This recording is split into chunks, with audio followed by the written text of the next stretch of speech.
And we is live, but we're letting it breathe, baby. Got to get some of that O2 injected into this conversation. I mean, we are mile high huddle after all, right? O2, it's a little bit thinner the higher up you get. And we're a mile high, so let's go. Welcome in, everybody. It is the Huddle Up Podcast, presented as always by Mile High Huddle, powered by Blue Wire Pods. I'm your host, Chad Jensen, with me, my fellow football priest, who you know, who you love, Zack Kelberman. Zack, we questioned what did it mean, Tim Patrick getting the extension first, coming on Friday. I kind of intuited from that, well, I would assume George Paton has made overtures to the Sutton camp, and there's no deal yet because maybe Sutton wants to see what the market's going to be willing to pay him come March or whatever. I was wrong. They were in the works. They got her done. Locked up, 4-year deal worth, we'll call it just under $61 million. What was your gut reaction? My gut reaction is it's obvious now the Broncos are going big game hunting at quarterback, and I, for one, cannot be more excited. Whether that's a rookie quarterback or a veteran quarterback via trade, via signing, via drafting, George Paton is eyeing the centerpiece to this offense because they are a legitimate quarterback away and some better coaching from being a legitimate playoff team, a perennial playoff team with the talent they have on paper. So it signals to me that he's taken cues from teams around the NFL. No matter the quarterback, if they're successful, if they're elite, whether they're Tom Brady or Kyler Murray, they have weapons around them. They have elite pass catchers. They have elite running backs, top-notch offensive line. Well, George Paton is solidifying the supporting cast for that quarterback, yet to be determined. Whether it's Matt Corral or Aaron Rodgers, Chad, locking down two of your best receivers. You still have KJ Hamler, Jerry Jeudy under contract. Obviously, Javonte Williams under contract. This offense is loaded for bear. Noah Fant under contract. Albert O under contract. I had a whole tweet about this. The foundation that George Paton is building is so impressive, and it points to success as early as 2022 because you need playmakers to win in the NFL, and Tim Patrick and Courtland Sutton are two of the biggest the sport has to offer. I think that's a very interesting way to look at it, that it's a preemptive, stocking of the shelves to try and lure the next quarterback. And if you're going to try to lure, that obviously implies veteran. I think George Paton is salivating still over the prospect of one Aaron Rodgers, and it's still very much a possibility. What were the terms, Zach? Do you remember? I mean, we don't cover the Green Bay Packers, but when he did finally show back up to camp, didn't they make some concessions about what's going to happen for him in the spring? Yeah, I can't remember the numbers. I was going to look on my phone real quick, but I know two of the non-financial olive branches that were extended was he would get a no-trade clause next year. He would pretty much get to pick where he plays, and also they wanted to make some personnel moves, or he wanted to, and that's why they brought back Randall Cobb. I don't have the exact numbers on hand, but it wasn't just about the money, as was reported. But yeah, it's either going to be a guy like Aaron Rodgers. I mean, we'll see what the NFL veteran quarterback market cranks out, in 3-4 months' time.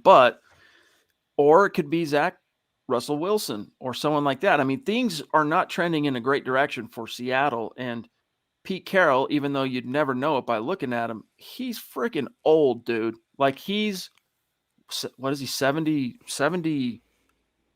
It's something ridiculous, Zach. I got to look this up real quick. Pete Carroll, age, is it 78? Maybe I'm going 70. All right. Yeah, a little too much. But still, he's chewing gum like an 18-year-old, though. That dude, I guarantee you, I'm a relatively healthy, maybe modest dad bod going on, 42 almost. I'll be 42 next month. I promise you that dude could crush me in like a 100-meter or running the mile or whatever. That dude's got juice, but I think between the years, his overall message, it's just kind of started to fall on deaf ears with that team. And I think here in the very near future, you'll see Seattle looking to make a change. So I don't think in that case, Zach, it's a matter of choosing between, say, Pete Carroll and Russell Wilson. But if they are going to do a reset under GM John Snyder, you wonder how they're going to prioritize that. And you wonder, could they be so dumb as to move on from Russell Wilson, who still has ostensibly, Zach, a decade left in the tank? I don't, we were talking about this on last night's pod, Scott and I. I don't think that would be dumb anymore. From what I've seen since that finger injury, and even kind of before that, Russell Wilson is not the same quarterback. And it might be just a rough patch he's going through, but it also could be Father Time catching up with him. It does with everyone. Is undefeated, and Russell Wilson will be its next victim regardless. I think if Seattle was smart under John Schneider, they would initiate a rebuild. They would kind of usher Pete Carroll, Russell Wilson out the door. It's time for some new blood. They're, I think, 3-7 now. They're losing games fairly badly.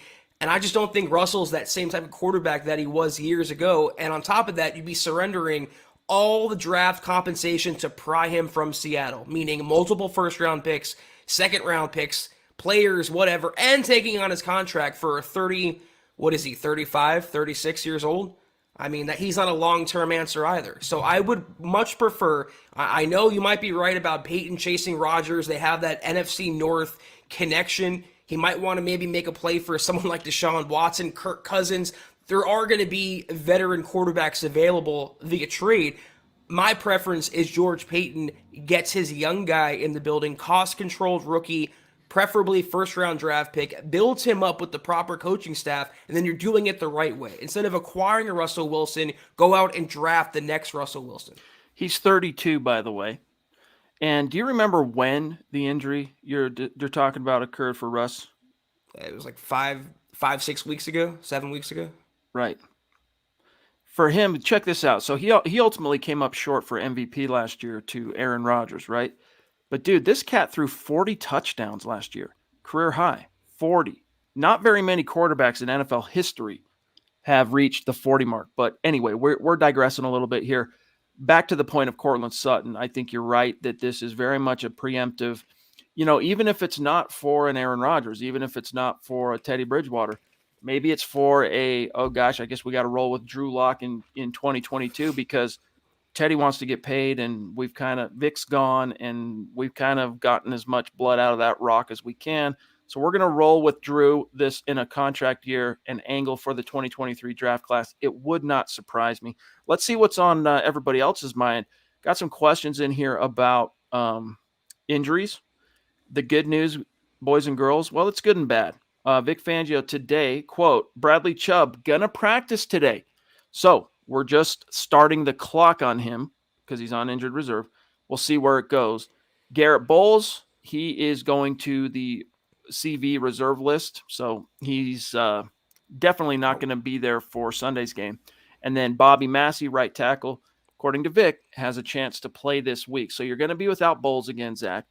You're still going to be without Bradley Chubb. But Bradley Chubb, I think that's a really strong sign. I don't trust it so much just because with Chubb's injury history, I don't trust his luck, I guess is the best way to put it. But it is a optimistic, positive sign that they've seen enough in his recovery and rehab to say, hey, we're going to start the clock. And what that means is they have to activate him to practice from injured reserve, not activated to the roster, but he gets a little window of time before they have to make the decision whether or not they're going to put him back on the active roster. And they're starting that today, which tells us he's made some real progress.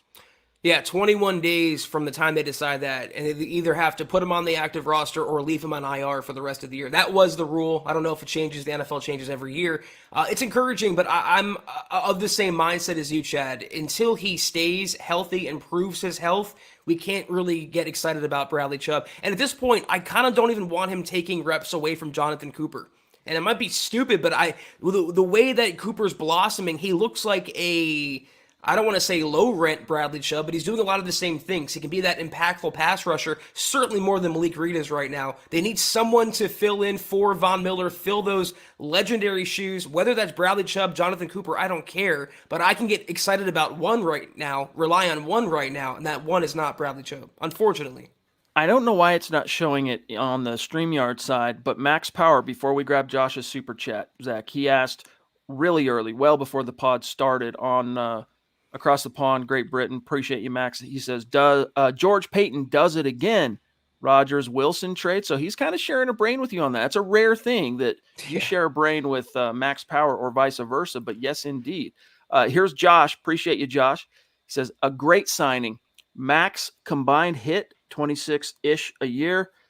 Kenny Golladay hit is $21 million a year alone. I'll roll with Timmy P and Sutton any day. Jets or Jags would have given him much more. Yes, that's the one thing that surprises me is that Courtland Sutton had to know, Zach, I could get more on the open market, but that's if I make it through the season completely unscathed. Whereas here I am in this moment in time where, I've built myself a little legend in the NFL, modest as it may be. I've got some draft pedigree as a former second round pick, and I've made one Pro Bowl. I'm going to go ahead and take that 34.9 million fully guaranteed now, because that's life-changing money. They already make pretty good money as a second round pick. He's made a few million bucks by the time he gets through his rookie deal.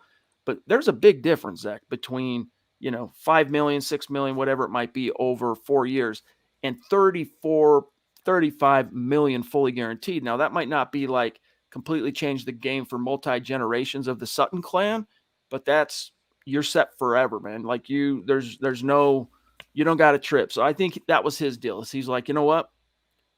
I'm going to take that money now. I know what it's like, how quickly winds can change according to injury. I've suffered that. I've seen that. The offer is enough to where I feel, I can still maintain my pride with that, accepting that deal. And it also tells me, Zach, he actually wants to stay a Denver Bronco. One false move and he's settling for a prove it deal on the open market next year. And I think he knows that, like you said, firsthand after tearing his ACL. I thought Sutton's deal is more commensurate to his ability, though. It comes out to 15 a year, whereas Tim Patrick settled for about 10 a year at base value. I thought Tim took a big hometown discount, and I appreciate that on the Broncos' behalf. But I thought Courtland Sutton, that's a fair deal for him. I don't think he's the best receiver in the NFL. Should be making $20 million a year, which he would have made on the franchise tag. I think about 15 is really good for him, really good for the Broncos. And again, the bigger message George Paton is sending in season, by the way, in the middle of a bad stretch, that if you play well for the Broncos, we will reward you. We will take care of homegrown talent, Broncos built talent, and that sends a great message to the rest of the team, and also players not playing for the Broncos yet, like a quarterback in the draft, in free agency, on the trade market. We're going to surround you with weapons. Come play for us. Let's grab Sam Bam. What's going on, Sam Bam? Good to see you, brother. He says, what's up, guys? Let me remember this. Broncos, Braves, and what was the M? Do you remember that? Either way. Hey, I got 2 out of 3, big dog. He says, what's up, guys? It may be wishful thinking, but I can't help but think Peyton is planning to make a run at Russ or Rodgers or Watson. Yes, I said it. By getting the core offensive weapons set for years to come. Yes. Your thoughts? Yes, indeed. And that wasn't really an angle honestly, Zach, because I haven't been on Twitter much today. So I didn't see your tweets. That wasn't really something I considered for Sutton and Patrick reading between the lines, but it definitely holds water. I mean, I saw a comment that said Tyler Columbus said it's for Teddy Bridgewater, and I find that really hard to believe. They're surrounding a one-year Band-Aid like Teddy with all these weapons. No, it's good for him to enjoy right now while he's the starter, but they're keeping the seat warm for his successor. And his successor is going to be a big name. This is why I said big game hunting when I talked about what George Paton's designs at the positions are.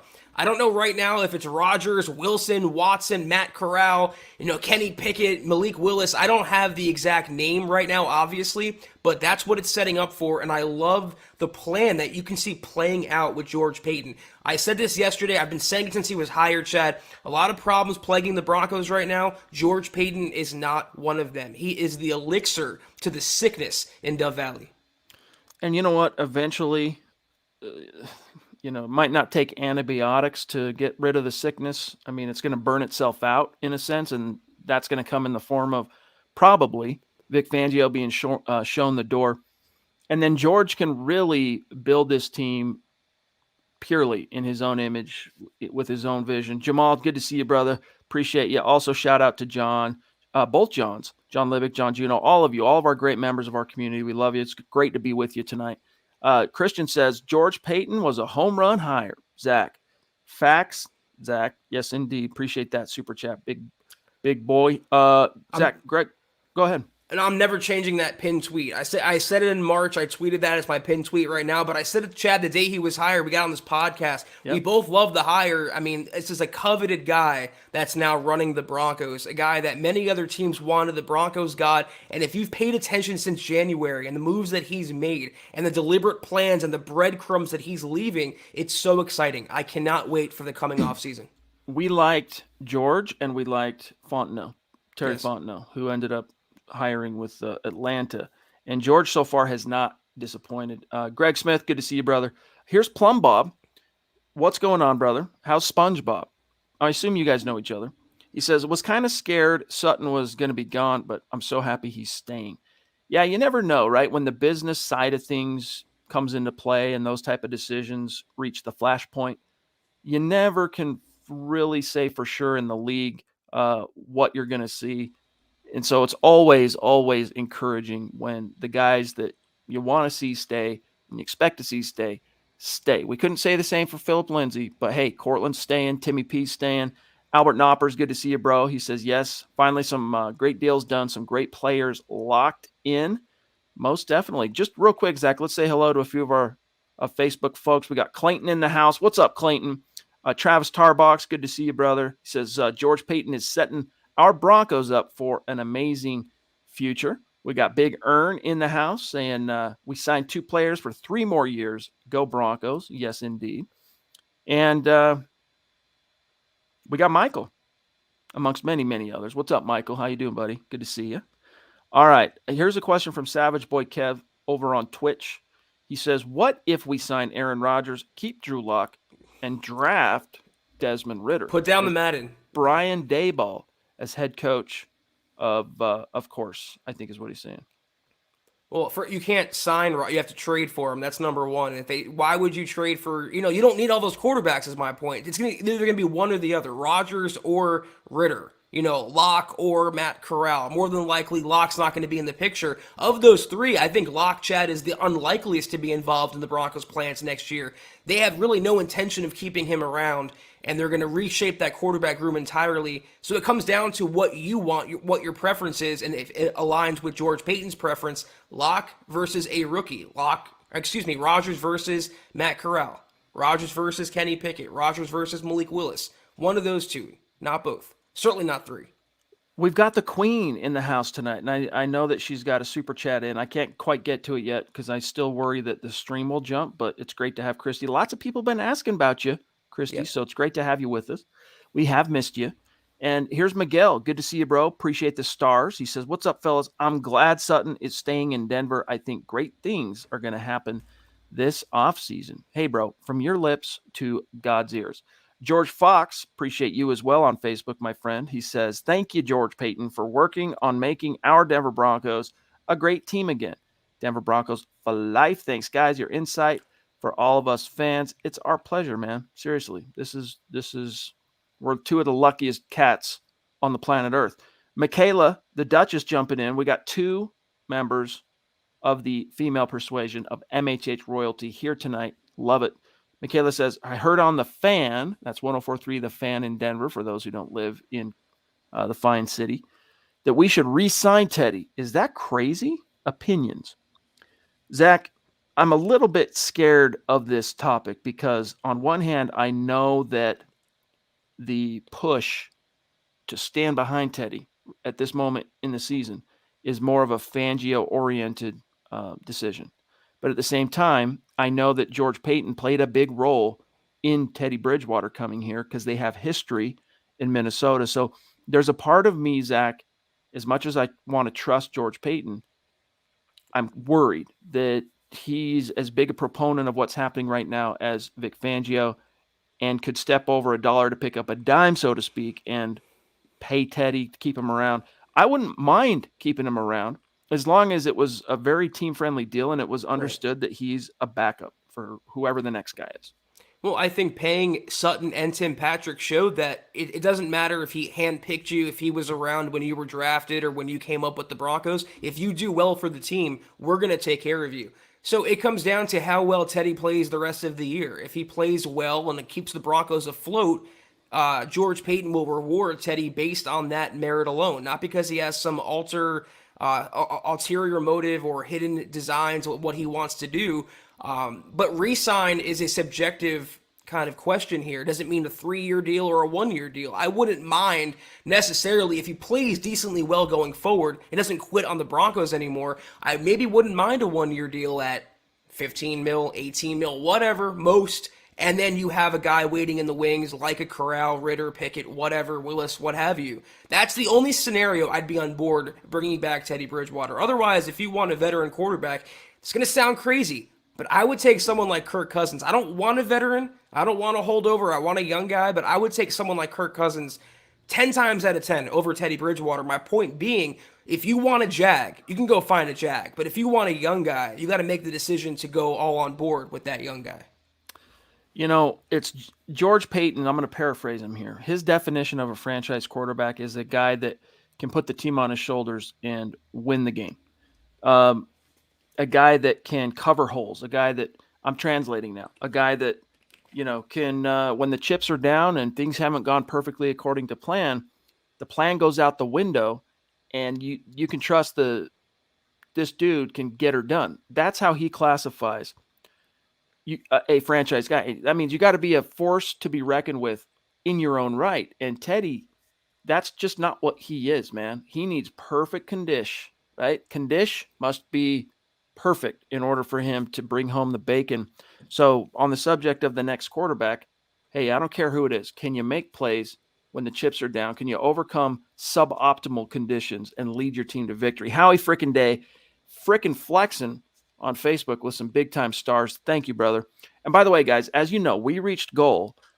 We have a goal of 200,000 stars in the month of November for Facebook. We crushed that as of November 17th. But the way it works on Facebook, it's making it kind of hard for us to create a new goal in month, just the way their system works. So what we're going to do is, because we still have, another 10 days, we'll say, left almost in this month, what we're going to do is at the end of this week and the end of next week, when the month ends, we're going to go through the people who contributed as stars for this week. We'll do it at the end of this week, for next week, and the next week. Raffle off some swag to the people who were contributing to the cause. So you can keep it coming, and you're supporting what we're doing. You're helping keeping the lights on, right? And then also a chance to win some swag. So Howie, appreciate you, big dog. He says, if we aren't going all in on a quarterback in this draft, for the love of God, load the offensive lineup. Get a good coaching staff that thinks football in the modern times, not 1958. But, man, let's have an O-line that can keep whatever quarterback we end up with upright. I feel you. And I think you're on to, you've got a lot of the pieces already here, believe it or not. Garrett Bowles, when he gets healthy, that's a piece you can, for the most part, set and forget. Quinn Miners, I think, is quickly becoming a set and forget piece that you can build around moving forward. We'll see with Dalton Reisner, right? He's in year 3. Next year will be a contract year, but I'm still optimistic that he'll eventually, Zach, realize his draft pedigree and realize kind of some of his own, the hype standards he's created for himself. Like, I don't care that I made it to the PFWA rookie team or whatever. I want Pro Bowls. I want all pros. He's kind of creating that expectation for himself. But center, I'm still not sold on Lloyd.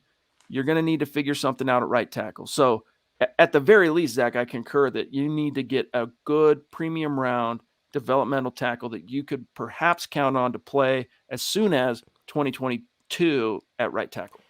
I mean, among non-quarterbacks, that's the position that's got to be up there on George Payton's big board. And that's the one lesson I hope he learned from the Elway era, is not to neglect right tackle in the draft. Even if you have a veteran starter, you have to have the guy behind him. You can't rely on the Calvin Andersons and the Drew Himmelmans of the world, the undrafted route, the late round route. Go get a blue chip young guy, even second round kind of guy, and build him up. If you bring back Mike Munchak, even better, but you have to keep that cupboard, that particular shelf stocked with a capable right tackle. So it has to be up there. I totally agree with that. You're otherwise set. I mean, even if you don't like Reisner, you have Muti, you have Quinn Miners, you have, I think Cushenberry's playing decently well this year. You mentioned Garrett Bowles. All you really need when you boil it down is a right tackle.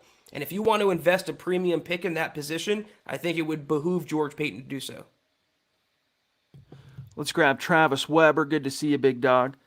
He says, good evening. I'm excited to see what Peyton has cooking up next, but also gotten to thinking on top of a new coaching staff, fingers crossed, who will be running the team if no owner in place and Ellis and Elway ride off into the sunset? It's a really good question. I think Elway's done this year no matter what. This is it for him. Ellis, I don't think he can leave his post unless the succession plan some way, somehow is executed and a Bolin takes over, which would require Zach, all the other siblings to be on board, or the team gets sold. So I think when Joe Ellis circled February of 2022 as his exit period, that's assuming there is some kind of a resolution there. And I think he said that, and he's making the assumption, and he's comfortable saying that publicly because what's being done behind closed doors leads him to believe that timetable is feasible and realistic. So I don't know about Elway. I think for the most part, this is it for him.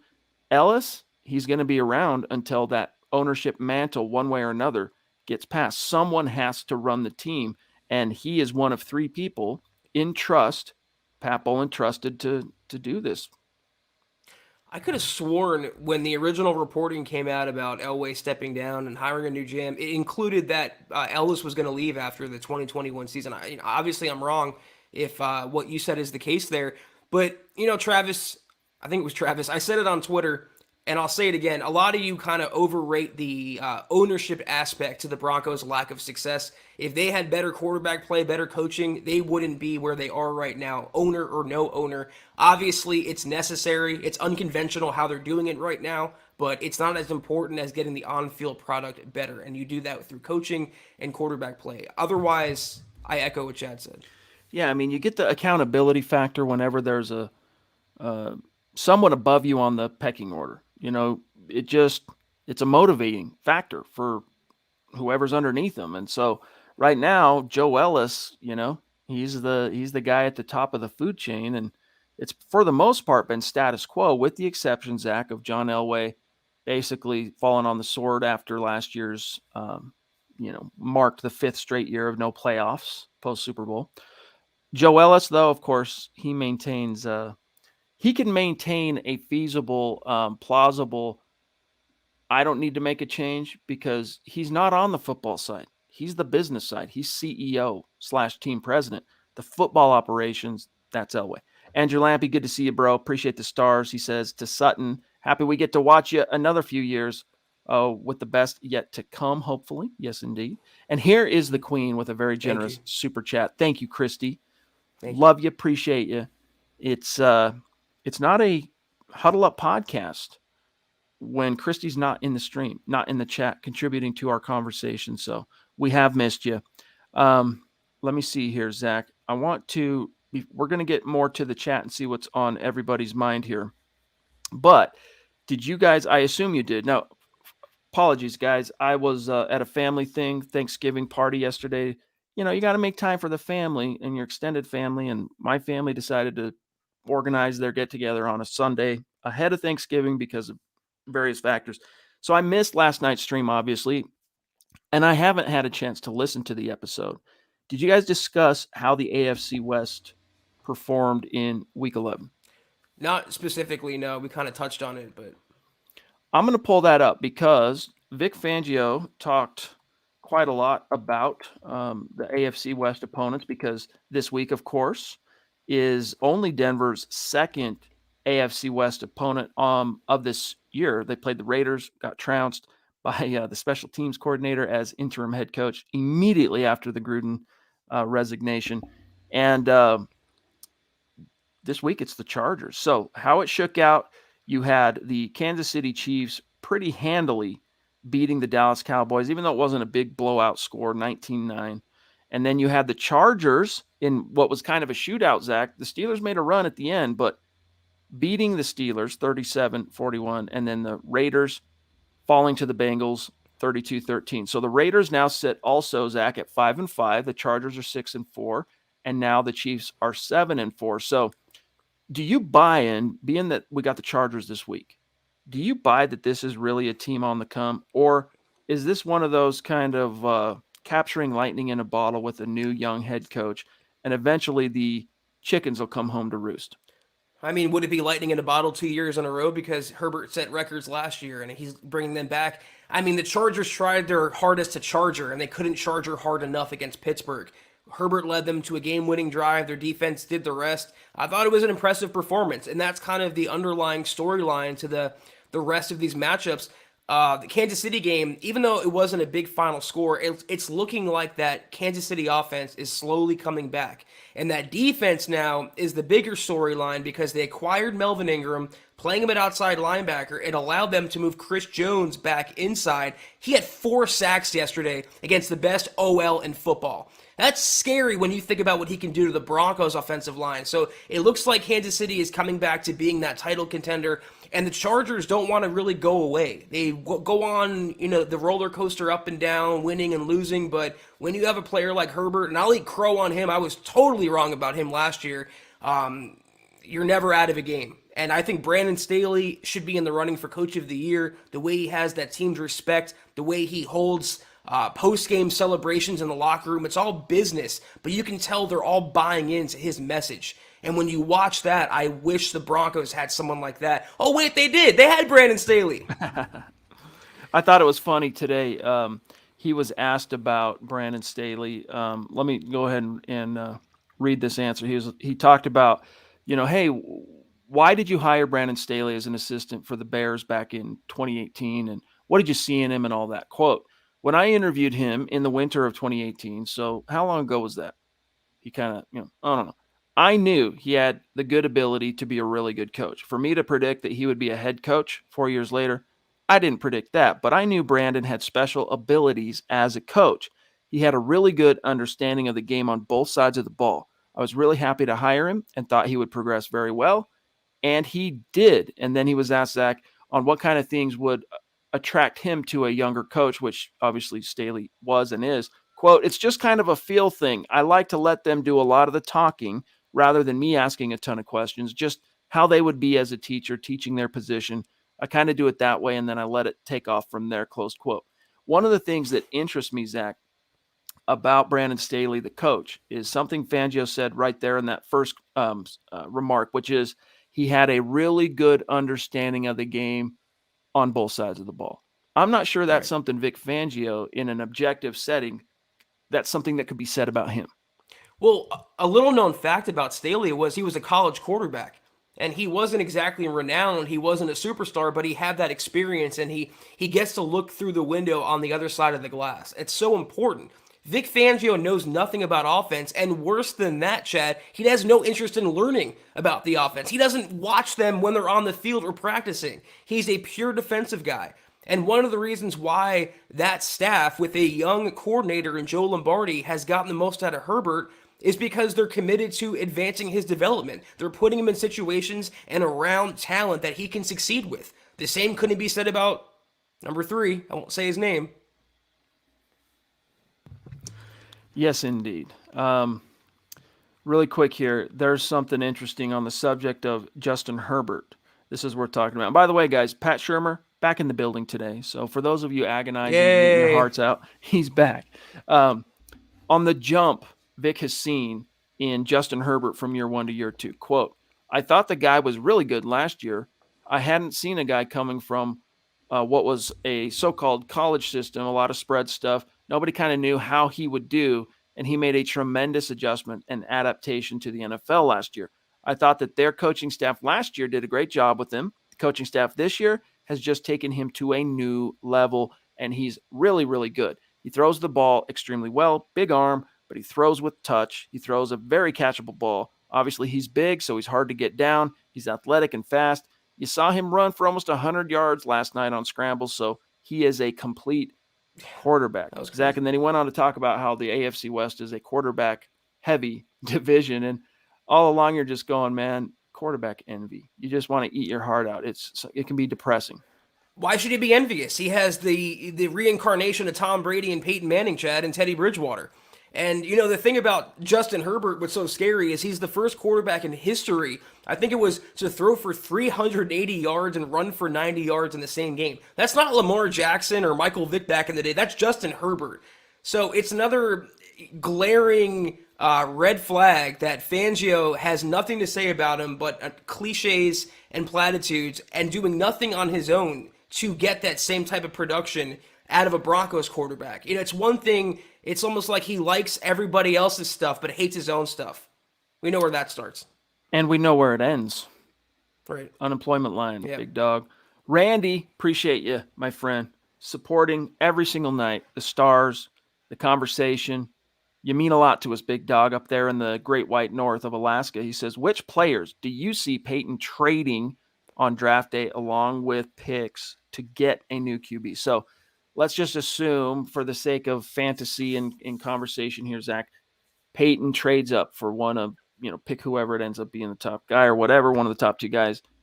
If a player is dealt, I guess it would be a little bit, Randy, contingent on who the partnering team is here, because we would need to know what their needs are to kind of try and guess that. But you got to look at who's valuable. You just extended Sutton and Tim. They're not going anywhere. Garrett Bowles probably not going anywhere. Justin Simmons probably not going anywhere.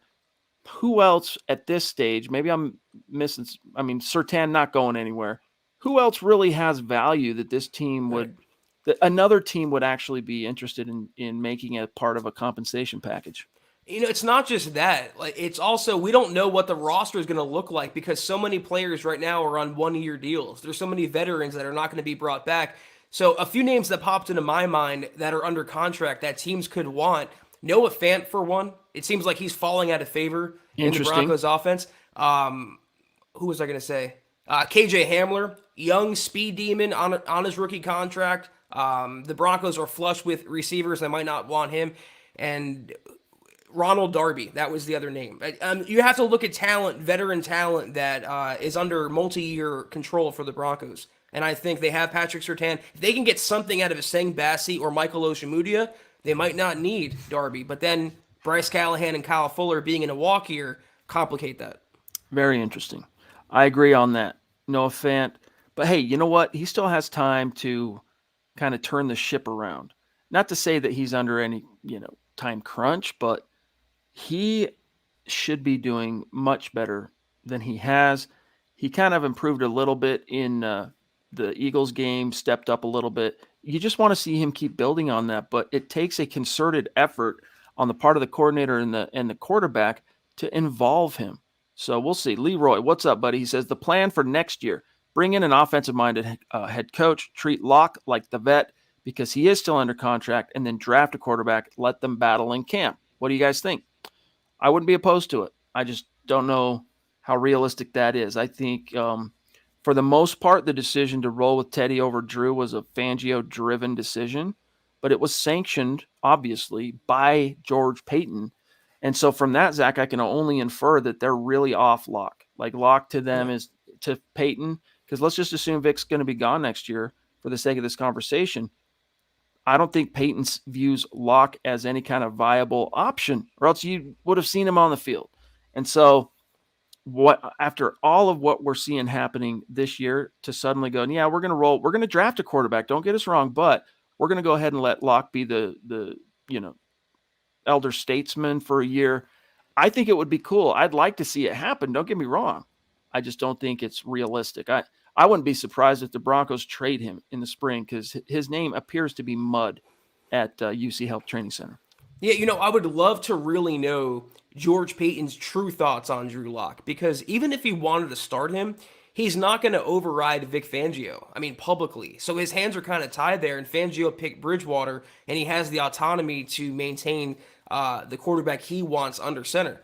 I'm with you, though. Ultimately, I think all the breadcrumbs coming out of Dove Valley is that the Broncos are done with Drew Lock as a prospect. And it's also for Drew Lock, it's a guy that might need a change of scenery. Sometimes a player just performs better in his second, third, fourth, fifth destination, whatever. And I think Lock could be that guy. Different system, different city, different players, different fans. It's a new start overall.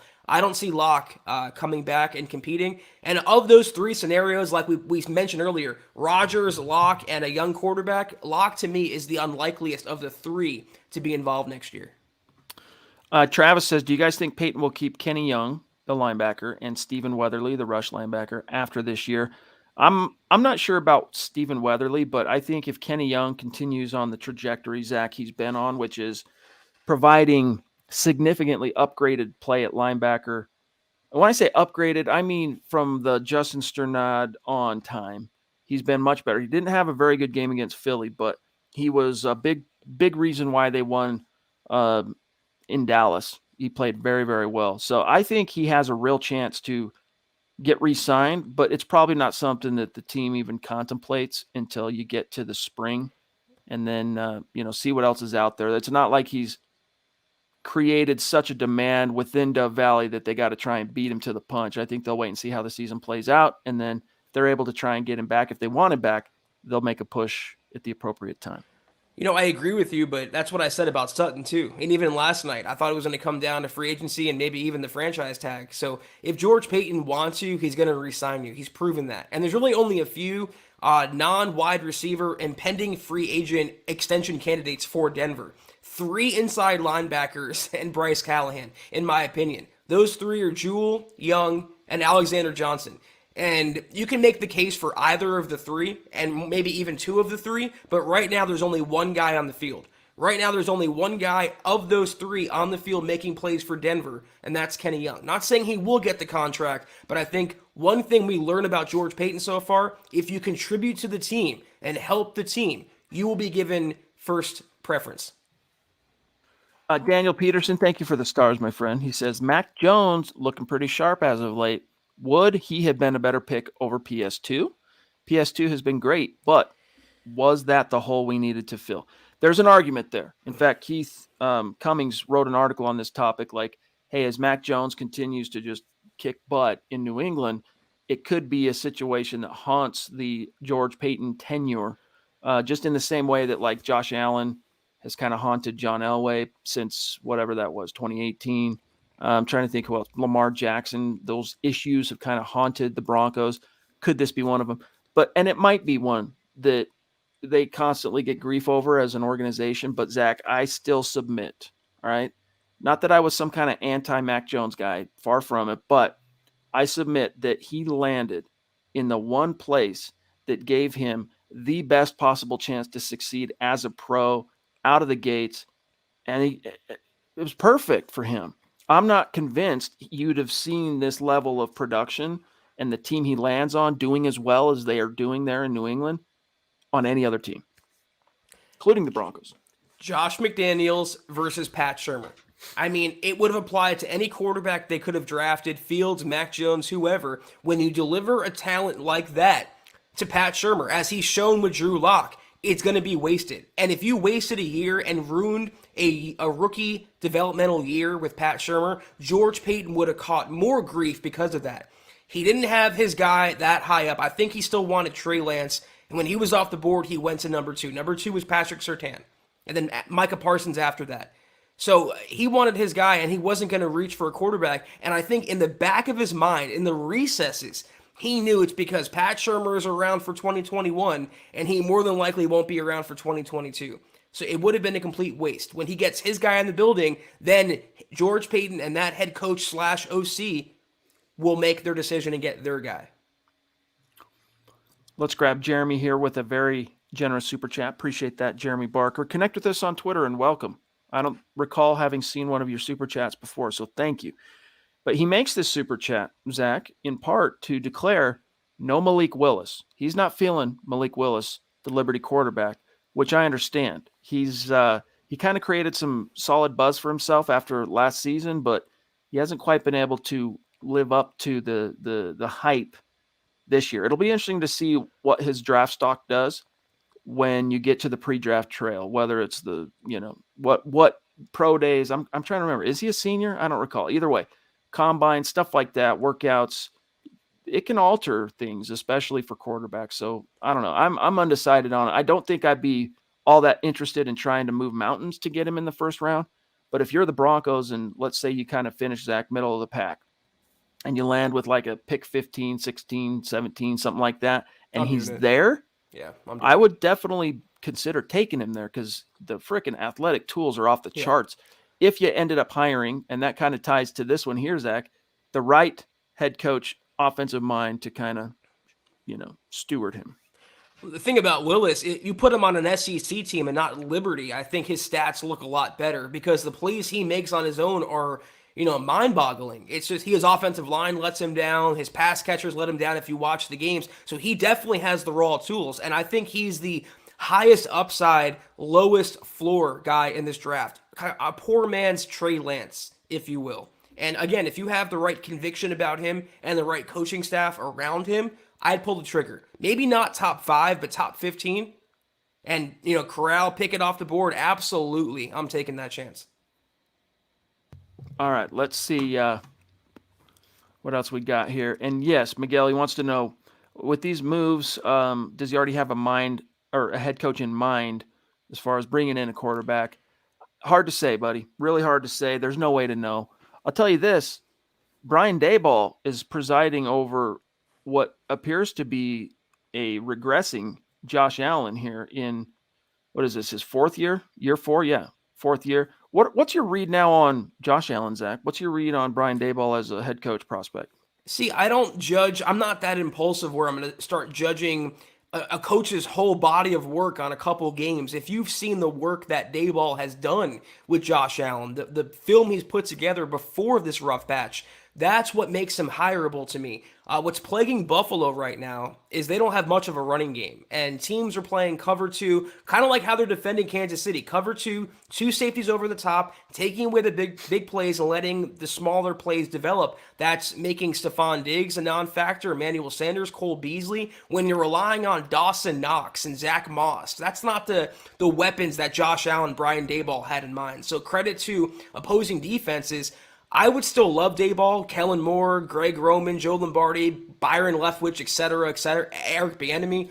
I don't know that George Paton has a name in mind right now, but I think he has the big picture in mind that if or when he moves on from Vic Fangio, more than likely going to be an offensive coach. I just don't want a Mike Zimmer, Kirk Cousins pairing.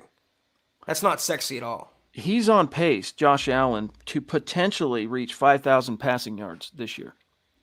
If you look at these numbers, and let's pretend these numbers I'm about to read off, Zach, were Drew Lock, how would you feel about him? 65% completion, 2,800 yards in 11 games now. I think 11. Either way, it might be 10. 21 touchdowns and 8 picks. You'd take that all day long, right? I would, but I think Locke is capable of more than that. But at baseline, you can win with that. So, yeah, I don't think, even if the Bills end up having a disappointing season in the final analysis and miss the playoffs or whatever and fail to live up to their expectations, I think Brian Daboll remains a very hot name in coaching circles, and it actually might make it easier for him to get hired, Zach, because if you're not playing deep into the playoffs, it's just an easier prospect getting that job. I mean, you kind of have to want to leave the job you have right now. We don't even know. We're not that in tune with Buffalo. We don't know if he wants a head coaching job, but he knows the rumors are out there. And if he wants to get in a bigger pond as a smaller fish, then so be it. If he chooses that route, he'll have suitors banging down his door, and I hope the Broncos are one of them. So Brian Daboll, real quick, this dude is a really weird. He kind of has a weird arc as a coach because he started out under Bill Belichick,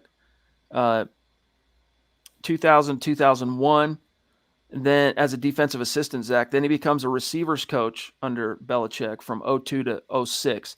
Then he bounces, follows Mangini as a quarterbacks coach with the Jets in 07, 08.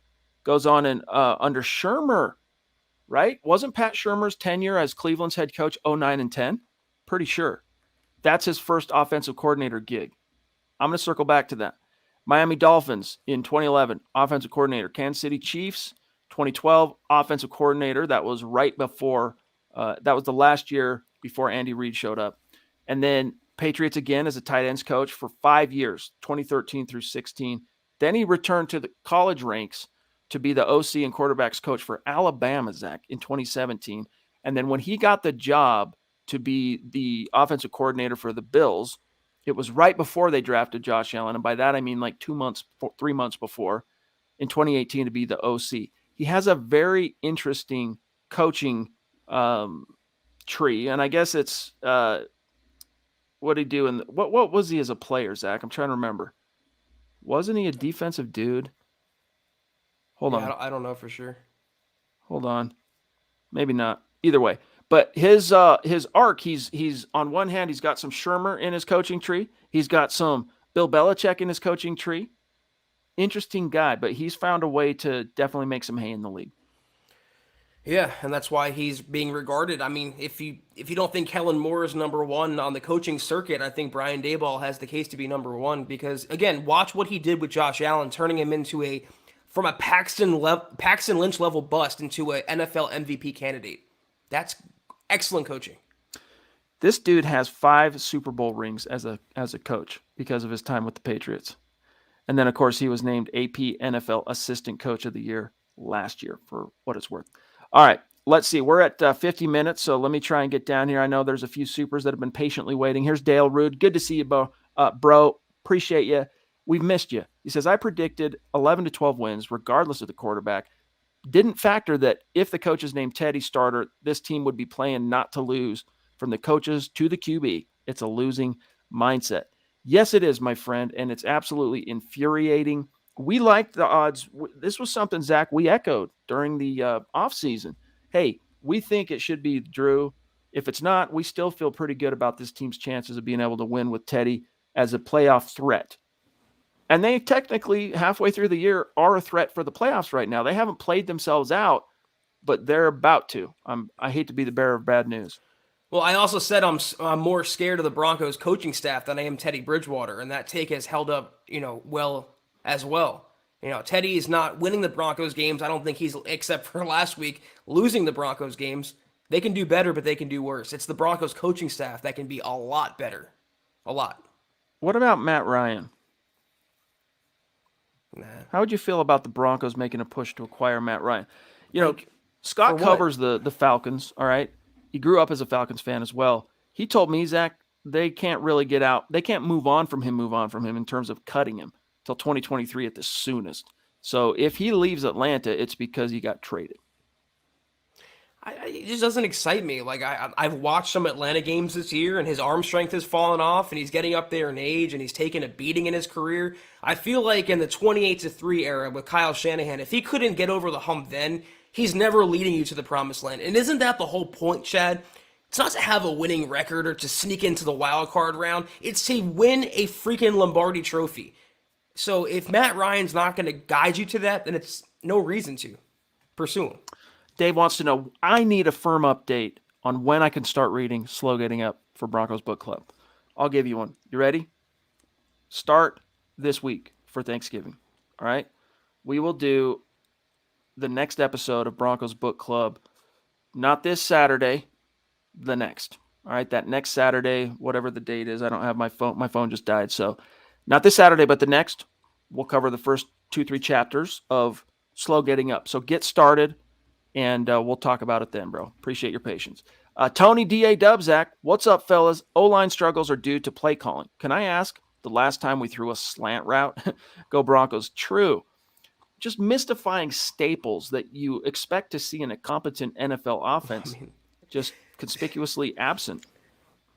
For anyone who watched the Dallas game, Kansas City game yesterday, the Chiefs had a touchdown where it was Travis Kelce taking a snap. Travis Kelce taking a snap at a Wildcat with Patrick Mahomes lined up behind him.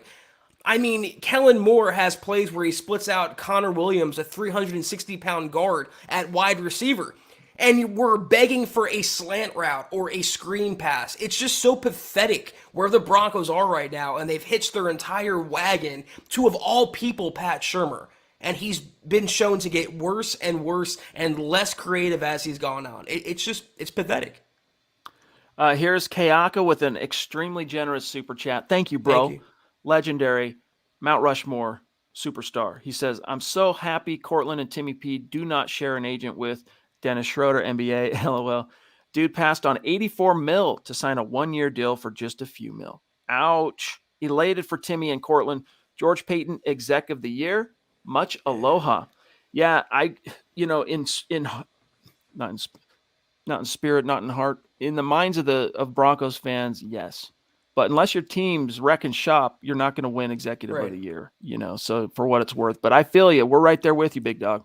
I think right now Steve Keim is the leader for Executive of the Year, the GM of the Cardinals, considering how well they're playing and doing over there. Even without Kyler Murray, they're putting up a fight. But I did tweet this, Kayaka, a few weeks ago.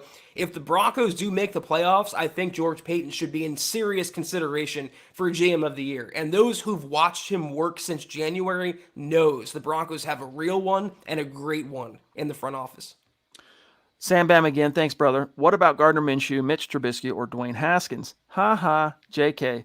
Let's move on now. We appreciate the mirth, though. We need the laughs. We got a rapid fire, guys. We're about out of time. Kayaka, again, bro. Thank you, my friend. And he is a friend. We got to hang out all day. Week 3, the Jets game, kicked it with Kayaka. Watched the game with Kayaka. High quality cat. Love you. He says, my opinion, extending Sutton and Timmy is smaller of a factor than you may think. I believe if you lose one or both of those studs, you plain just don't win many games, regardless of who the quarterback is. Also, the division we're in plays a factor. Yeah, dude. And you know what? Someone down the road is going to be sending little thank you cards to George Payton that these two got re-signed. Whether it's Aaron Rodgers, a quarterback in the draft, whoever. Did they absolutely have to have him back? I think they absolutely had to have one of them back.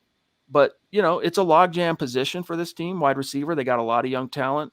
They're going to have to confront what to do with Jerry Jeudy and KJ Hamler in 2023-ish. So they're just getting a jump on that. I hope whoever the quarterback is likes jump balls, because when Tim Patrick, Courtland Sutton on the field, those are the two best guys in the business, to get a 50-50 pass. So it does signal again that George Payton has serious plans for the offense, and that includes upgrading a quarterback and putting him into a well-oiled machine, because behind the quarterback is Javonte Williams. Flanking him are those receivers. That's a good position to be in for any quarterback. Shane Daniels, appreciate you, bro. Hey, Chad, Zach, great show. Who do you think will be the next player to be extended? You got a top candidate for that, Zach? Inside linebacker. Either Kenny Young, Jewell, AJ. I mean, AJ was the number 3 inside linebacker according to PFF. I don't know how much faith y'all put in that, but that's what it was. Kenny Young's making a lot of plays right now. And I think if you re-sign him now, you would save some money down the road. If he just kind of extends what he's done on the field so far, I don't know. I mean, other than that, who would you really extend? Not Malik Reed, who's an RFA. So it's either an inside linebacker or Bryce Callahan. God, I hope not Kyle Fuller. Yeah. It would be pretty unprecedented to work out an extension in season with a person on injured reserve, with a player on IR, even if they're in a contract year. I can't even think of the last time I can remember seeing that happen. But I'm with you on Kenny Young as a possibility, although I do think that probably ends up getting worked out early in the offseason as far as decisions and whatnot. But, yeah, good food for thought. Here we got Colby. Sorry, guys, we got to get out of here. He says, my wish is granted. Both Patrick and Sutton staying. Hopefully this helps whatever incarnation of quarterback we'll have next year. Like my brother said, when Peyton Manning came, suddenly our mediocre receiving corps looks pretty good. What would have been with these guys? Or what would have been with these guys? Or what could be with a great quarterback? Well said, brother. What will well be said. with a great what quarterback. will be. All right, let me real quick, shout out Yvonne. Good to see you, bro. Locke still have a contract. Yep, that's his contract year, 2022 for Drew. So he's under contract one more year. I'm just not yet convinced he's going to play out his rookie contract with the Denver Broncos. Claydo Tornado. What's up, bro? Thank you. He says, almost forgot to show some support. You guys are the best. Aw, you're a sweetie. Also, best question. Wait, hold on. Are the best. Also, question. Second biggest need besides quarterback. Personally, I say inside defensive line, interior defensive line. Zach, your thoughts? We had this debate on the pod last night, Scott and I. It was either would you prioritize edge or cornerback, and Scott and I both said edge because they really don't have anyone there, and they have some bodies at cornerback that you can win with. So I'm going to say, not interior. They have some guys there. I have to say edge and right tackle among the non-quarterback. You got to get a right tackle. To me, it's the no-brainer edge. You could make an argument for the interior defensive line, but guys, it's edge and it's right tackle. Those are the two biggest Achilles heels for this team right now. Not only right now, but like beyond this year, as far as do you have dogs coming back that you can count on? Not really. Clado, I mean, Chubb's going to be here, but we still don't know what that's going to be. Like, we haven't seen a healthy season, fully healthy season from this cat since his rookie year. Clado, again, he says, also, I would rather hire Jason Garrett than Byron Leftwich. He was awful that 1 year with Arizona, left a bad taste in my mouth. That was a really poor situation, too, though. No, Jason Garrett, please. No, Jason Garrett, please. Rehash. God, no. He'd be a second go-round guy. At least Leftwich would have, hey, he's getting an opportunity for the first time juice. Zach, hey, here's a newer name. I'm not going to try and butcher your name. Welcome. Thank you. Appreciate you. ZZ. Look, first super chat I can recall, and you're already getting nicknames, dude. I'm calling him Zach Galaxy. There you go. Boom. Just got online. Not sure if you addressed it, but have read a bunch of articles saying Dan Quinn is being considered for head coach. Thoughts? Miss me, dude. Miss me on Dan Quinn. You just want to recapitulate. Look, I think Dan Quinn is a much better head coach competency-wise than Vic Fangio. Don't get me wrong, all right, on that front. The proof is in that pudding. He almost got a ring. Almost came this close to getting a ring. So I don't want to rake this dude through the mud, but it needs to be an OC. And at this point, it's only writers and insiders speculating. To my knowledge, there is no source of, there's not some insider saying, according to sources, George Payton likes Dan Quinn. That hasn't happened. Dan Quinn, I thought you were going to say this, but I agree with what you said as well. Dan Quinn is a much better coordinator than he is a head coach, though. And that's, what he's doing in Dallas right now. He kind of stymied that Kansas City offense. He's doing a great job taking over in Dallas, but that's where he belongs, in that spot. Kind of like Fangio, much better coordinator than a head coach. I don't want Jason Garrett. I don't want Dan Quinn. Give me a refreshing, young, up-and-coming guy. Take the chance. Go for the upside, not the floor. Yep. Rage Quit. Good to see you. If we get a new head coach, I would like Chiefs offensive coordinator or Bucks offensive coordinator. And if the Dolphins get Watson, I would like to see the Broncos get Tua. No. I wouldn't hold your breath on Bieniemy, but Leftwich is a curious.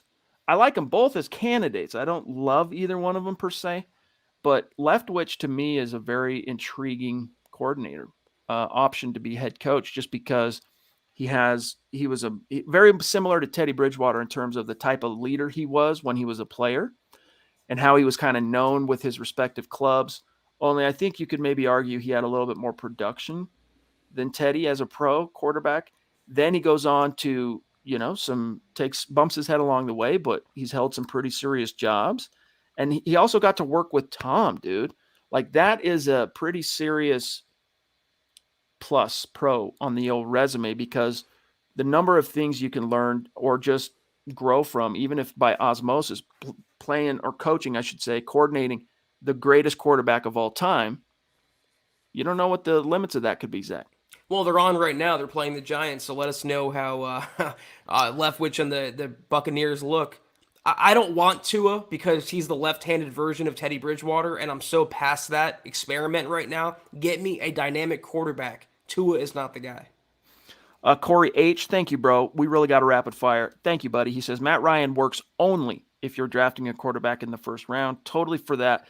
But then how did you get him here? Because you think they're going to give him up for a song? Right? So, like, if you're going to draft a quarterback high, you're probably going to need the pick or picks you gave up to acquire Matt Ryan, would be my guess, Zach. And would he want to come here? I mean, he's in the twilight of his career right now. I'm assuming he wants a ring. Would he want to be a mentor for his eventual replacement? I don't think so. So I'll always say this, and I'll say it again. It takes two in the NFL to tango. James Grossman, appreciate you, bro. Hey, gents, love the flood of good content the team at MHH is pushing out lately. Keep it up. Most kind, brother.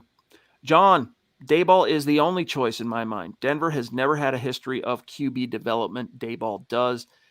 Very, very true. Especially, Josh Allen has kind of taken a modest step back this year, but we just went through the numbers. Like, just going off of statistical production, his average or less than optimal production is the type of numbers sitting here at the halfway point in the season that most Broncos fans would kill for right now from their quarterback. Kill for.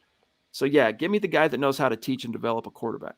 And who's been, as you mentioned, at Alabama alongside Nick Saban. I mean, that's a big feather in his cap, and it kind of gives him a unique perspective as well, especially if the Broncos want to draft a quarterback.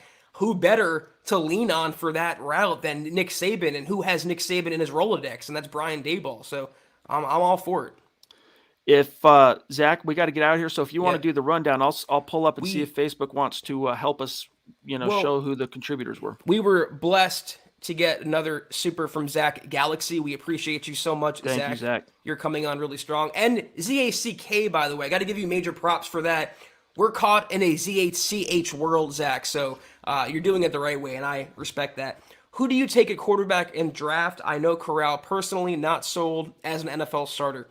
I don't know if you know him, if you know him off the field personally. I guess that's what that means. But everything I've seen on paper so far, not the biggest, or on film, not the biggest or best draft class compared to last year, but I think he's the safest and best choice right now among the quarterbacks. A sneaking part of me likes Kenny Pickett, though. I get a lot of Justin Herbert vibes from him. Malik Willis has the upside, the dual threat ability. So if you don't want Corral, Zach, I understand that, but I think right now he is QB1. All right, guys, before we get out of here, shout out to the top star senders tonight. Here's how we finished. We will be raffling off some swag at the end of this week for the people who contributed stars this week. So stay tuned for that. Howie freaking Day, Miguel, Randy, Andrew, Lampy, that is, Cameron Wadman. Thank you, Cameron. I don't think we got one of your questions. We'll make it up to you. James Grossman, Travis Tarbox, Shane Daniels, Colby C. Collier, Gary Leeds Palmer, Andrew Baker, Mike Reno, Daniel Peterson, Yvonne George, and Travis Weber. And last but not least, Dave Glassman. Love and appreciate each one of you. All of our Super Chat superstars, Mile High salute. Love you, appreciate you. We'll do a full update on where things stand on the Super Chat giveaway, the top 5, when we come back Wednesday. Scott was off tonight, so we'll circle back, hang till then. And then otherwise, Zach, sign us off, bro. Yes, sir. Until we see you guys next time on Wednesday evening for more of the Huddle Up podcast. Follow us on Twitter at Huddle Up Pod. You can follow the main account for all your Broncos news, analysis, and rumors at Mile High Huddle. You can follow Chad on Twitter at Chad and Jensen. You can follow myself at Kelberman NFL. If you haven't already, go to huddleuppod.com and get yourself a hoodie that Chad's rocking, a hat that Chad's rocking, a coffee cup. Anything and everything you can imagine is in that store. Your one-stop shop at huddleuppod.com. Also, facebook.com/milehighhuddle. Very important, guys. Hit that big blue button. Become a supporter. You get instant access to our VIP programming, including Kelberman's Corner, Broncos Book Club, Trickle Zone, each and every week. We appreciate all the patrons tuning into that. Also, facebook.com/milehighhuddlepod. Like that page and follow that page. And if you haven't, go to Apple Podcasts and leave your football priest a 5-star review for a chance to win a hoodie, a hat, shirt, etc. each and every month. Also, if you can't do any of those things, do these 3 things. Take a few seconds. Subscribe, like, and share this video and every video you see on the MHH channel. Chad, it helps us grow and reach more Broncos fans just like you. And guys, that Apple Podcast thing is huge for us. So even if you are with us live every night, you don't even listen on demand. If you're an iPhone user, go find us on iTunes, Apple Podcasts, whatever it's called now, and give us that 5-star rating. It helps us out a lot, and it gets you a chance to win some swag. So as Zach said, love and appreciate each and every one of you. We want to give it away too, so be sure to take care of that, guys. But we'll be back Wednesday night for more of the Huddle Up podcast. Take care, and as always, go Broncos.